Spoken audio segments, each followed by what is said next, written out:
You know, we all get the exact same 24 hours in a day. No one gets more, no one gets less. But what really separates us is how we choose to use that time. It's our most valuable resource, right? You can't get it back. Today, we're going to dive into that very idea with a simple but super powerful story about two brothers. So, let me just ask you straight up, are you really making the most of your time? I mean, think about it. What did you do with your last day off? Or even just your last free hour? Just keep that question in the back of your mind as we go through this story. You might be surprised by what comes up. All right, let's meet our main characters. We've got two twin brothers, Sonu and Monu. Now, they might look exactly the same, but believe me, their whole approach to life, and especially to time, well, it's night and day. One brother sees time as something to invest, while the other, he just sees it as something to spend. Okay, so on one hand, we have Sonu. He's the diligent, proactive type, you know the kind. A day off for him is this golden chance to get ahead, to really make progress. And then you've got Monu. He's totally carefree, lives in the moment.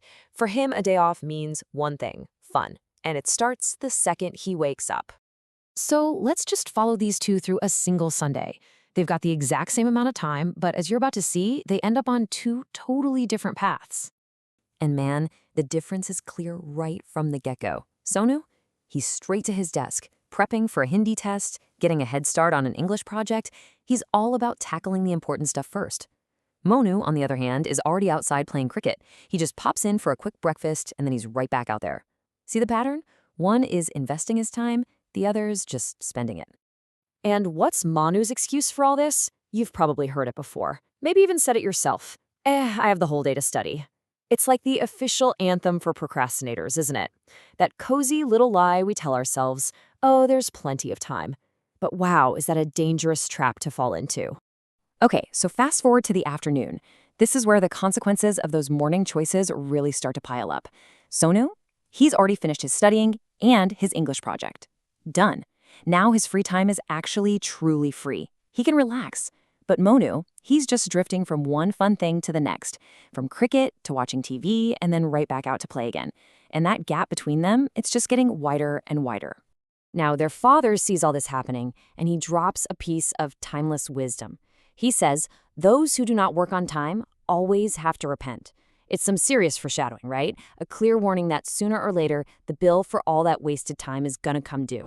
And that brings us to the payoff, or, the lack of one. It's time to see what happens when you reap what you sow. Let's look at the results from the very different seeds Sonu and Monu planted all day. So, the very next day at school, the test results come in. No surprise here, Sonu gets good marks. All that preparation paid off. But Monu? Well, he gets exactly what you'd expect. Bad marks and a serious talking to from his teacher. See, you just can't escape the outcome when you do nothing. And it doesn't stop there. The fallout continues at home. His mother's words probably stung even more. She says, you have a brother who is the same age and you always lag behind. Ouch.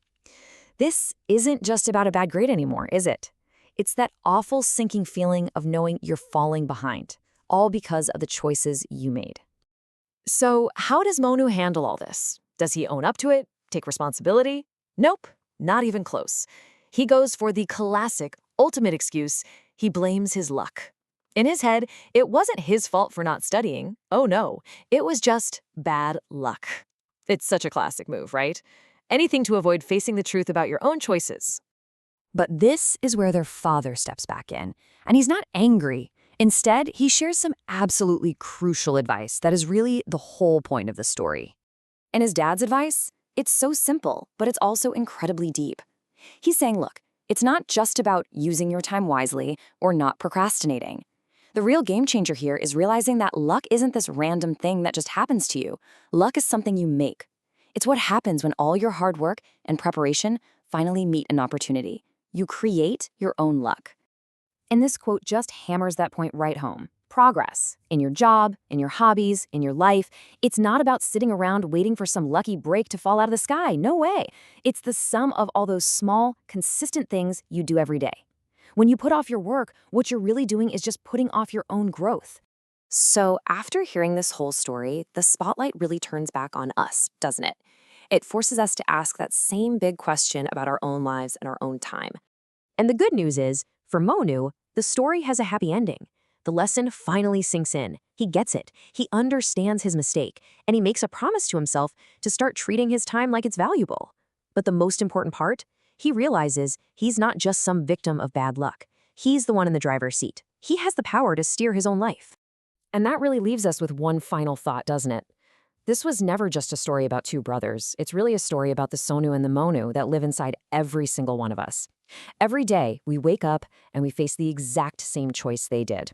So, tomorrow's a brand new day. How are you going to invest your time?